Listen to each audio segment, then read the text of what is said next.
बहुत बहुत शुक्रिया दोस्तों। नए वीडियोस आपको बहुत पसंद आ रहे हैं। हम लोग अब कोशिश कर रहे हैं कि आपके बेसिक्स को और एडवांस कंसेप्ट जो आपको बड़े मुश्किल से लगते हैं बड़ी आसानी से क्लियर हो जाए।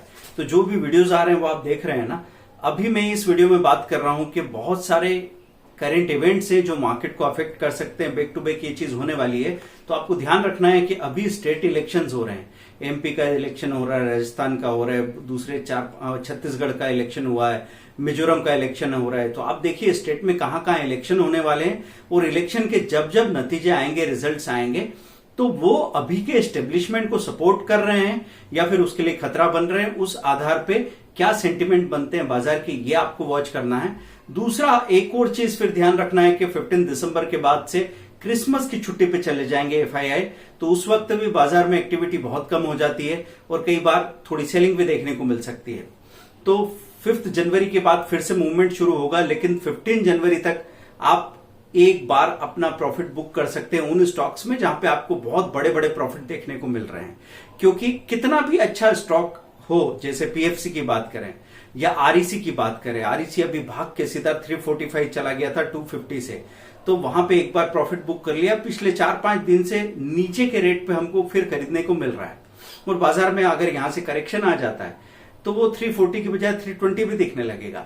तो आपको हमेशा यही ध्यान रखना है कितने टाइम में कितना रिटर्न आपको चाहिए था।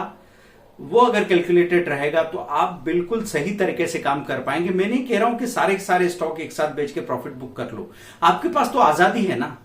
आप 50%, 30%, 20% ऐसे करके अपने 100% स्टॉक्स में प्रॉफिट बुक कर सकते हैं, लेकिन कंट्रोल अपने हाथ में रख सकते हैं। तो दोस्तों 15 जनवरी के बाद क्या होने वाला है?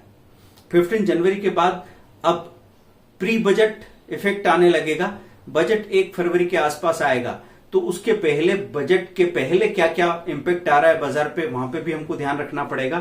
पोस्ट बजट थोड़ी सेलिंग आ सकती है और उसके बाद सेंट्रल इलेक्शन आने वाले हैं मार्च अप्रैल में, तो ये बहुत उतार चढ़ाव का समय रहेगा। मैं सिर्फ आपको याद दिलाने के लिए आ रहा हूं कि जो कुछ भी हम यहां पे प्लान करें, अपने गूगल कैलेंडर में जाके आप वहां पे वो डेट डाल दीजिए, अलार्म डाल दीजिए। कम से कम 3 बार आपका अलार्म बजना चाहिए ताकि आपको ध्यान आ जाए कि उस समय आपको कुछ फैसले लेना है।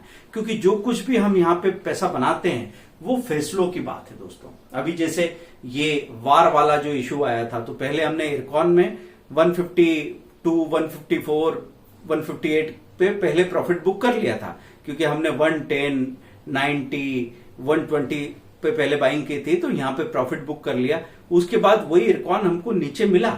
तो अभी ये जो डिप आया था, रिसेंट डिप की बात कर रहा हूं, जब 19,000 के नीचे निफ्टी चली गई थी वॉर की खबरों से, उस वक्त हमने उसको 142 में उठा लिया। तो आपका एक कदम सही वो आपको दूसरा सही कदम लेने के लिए उकसाता है, आपको मोटिवेट करता है, और आपका एक गलत कदम आपको 3 गलत कदम उठाने के लिए मोटिवेट करता है। तो दोस्तों कई बार ऐसा होता है कि पहले आप बेच नहीं पाए, तो अब आप सोचते हैं कि अब मुझे और उससे भी ज्यादा जो प्रॉफिट पहले आया था उससे ज्यादा कमाना है। तो कई लोगों ने ऐसा किया कि 158 से जब नीचे जा रहा था तो उन्होंने 150 पे और खरीद लिया, फिर और देखा 145 हो गया तो वहां और खरीद लिया, फिर 142 पे एकदम वो टेंशन में आ गए।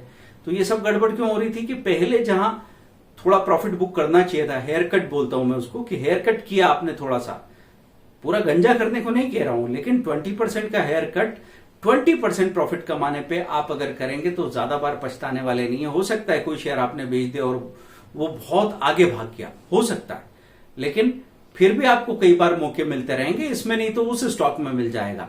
तो आपको ये भी ध्यान रखना है कि कई बार हम अपने आप को सताते हैं इन ख्यालों से कि यार इस स्टॉक में रुकता तो इतना पैसा बन जाता, लेकिन उस वक्त आपने निकल के किसी और स्टॉक में पोजीशन बनाई है। तो ये तो 5,000 से 6,000 हुआ था, लेकिन वो शेयर आपने 100 रुपए में लिया, 180 हो चुका है। तो आप इससे ज्यादा पैसा परसेंटेज में वहां कमा रहे हैं, लेकिन ये सारी बातें आपके ख्याल में नहीं है। तो सिंपल क्या रखना है, एक वीक में 2% से ज्यादा का रिटर्न ये आप अरेंज कर सकते हैं। जो स्विंग ट्रेडिंग के मेथड्स हमने बताए उसमें होने ही वाला है। तो दोस्तों संडे को 11 AM, इस संडे की बात कर रहा हूं मैं, 11 बजे आप मिलेंगे। गूगल मीट पे हम लोग मिल रहे हैं, आप व्हाट्सएप ग्रुप ज्वाइन कर लीजिए। अपने 3 क्वेश्चन 1, 2, 3 करके हमको व्हाट्सएप ग्रुप में भेज भी सकते हैं।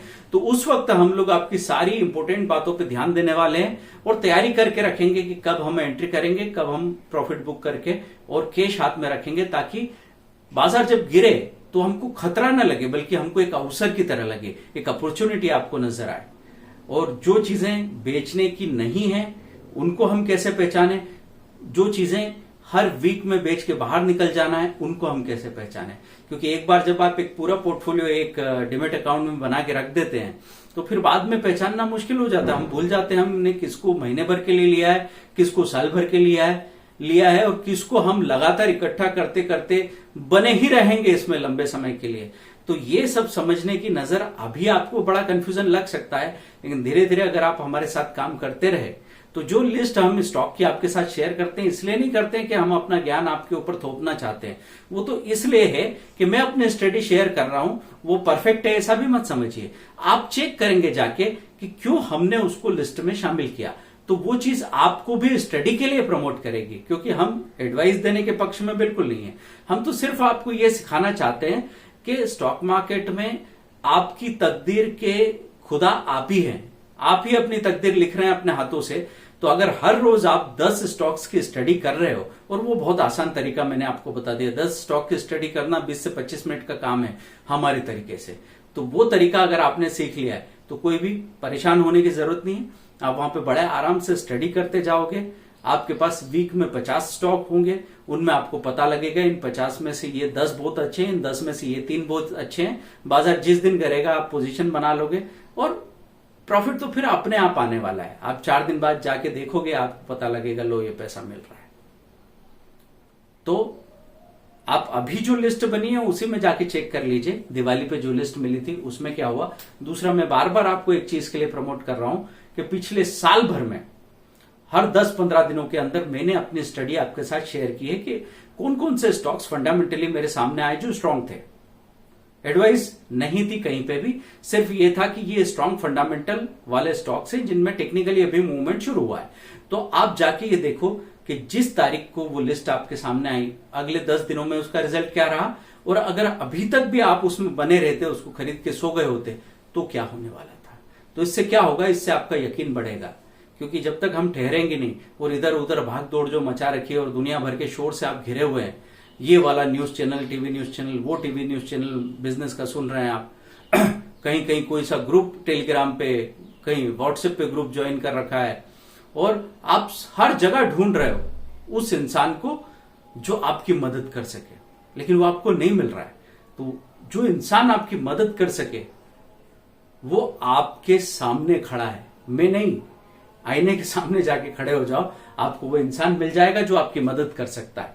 दोस्तों, मैं सिर्फ आपको तरीका बता सकता हूं कि वो मदद मैंने अपने आप की कैसे की, तो वो तरीका आप अपने लिए अप्लाई कीजिए और फिर देखिए कैसे फायदा नहीं होता। फायदे को होना ही पड़ेगा, हम मजबूर कर देंगे। Thank you.